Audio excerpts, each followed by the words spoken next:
Welcome to The Explainer.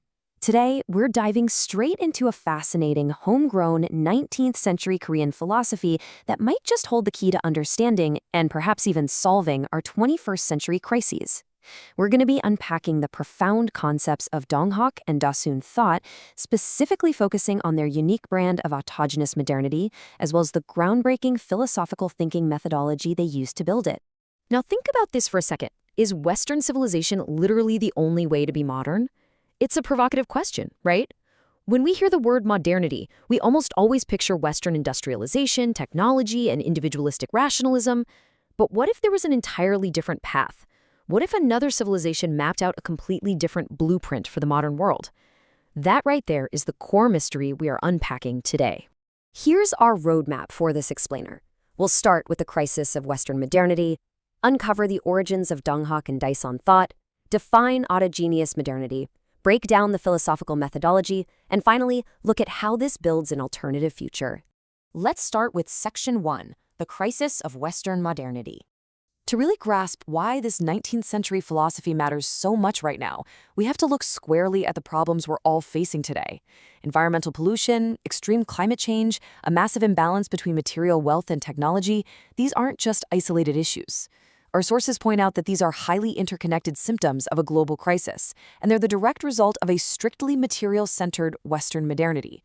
We've gained incredible technological advancement, sure, but it's come at the steep cost of a weakened sense of community and a glaring absence of ethical reflection. So, moving on to Section 2, Donghak and Daesun origins. To find an unexpected, deeply profound solution to these very modern problems, we actually need to rewind to 19th century Korea. Everything kicks off in 1860, when Choi Jae-woo, who is also known as Suwon, founds Donghak. Donghak literally translates to Eastern learning.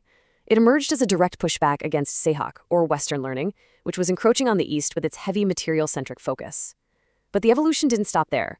Between 1871 and 1909, Kang Jung-san took the foundational ideas of Donghak and systematized them into what is known as Daesun thought, creating what was called Cham Donghak, or True Donghak. You can really think of these two monumental figures as part of a continuous philosophical evolution, like a giant philosophical relay race. As noted in the texts, one initiated the immense work, and the other stepped in to manage, complete, and systematize it. Daesun thought didn't replace Donghak. Rather, it was a philosophical attempt to solve and complete the critical problems that Donghak first brought to the table. All right, Section 3, defining autogenous modernity. Let's demystify this term, because it's the absolute beating heart of both Donghak and Daesun thought. What does autonomous actually mean here? Well, it means self-generated or homegrown. Autonomous modernity is a modern thinking structure and worldview that wasn't imported or copy-pasted from the West.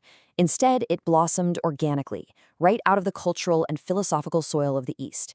It's a groundbreaking paradigm shift that takes traditional Confucian thought and expands it into something entirely new and perfectly suited for the modern age. When we put these two paradigms side by side, the contrast is honestly stark.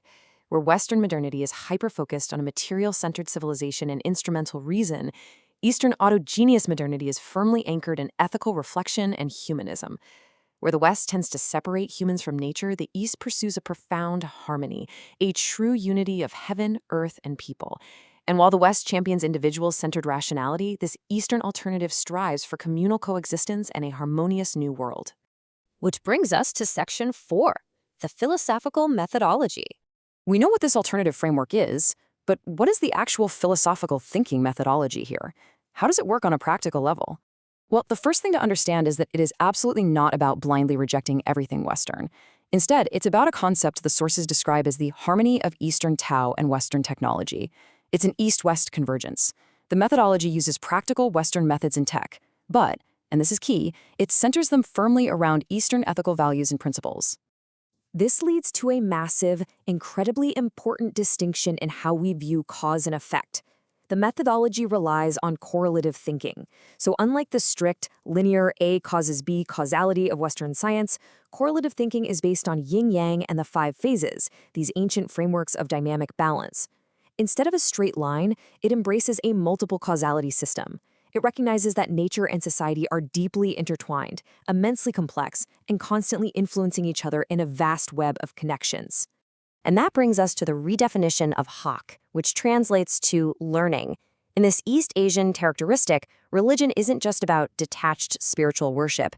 It is understood as a holistic learning system, a hak.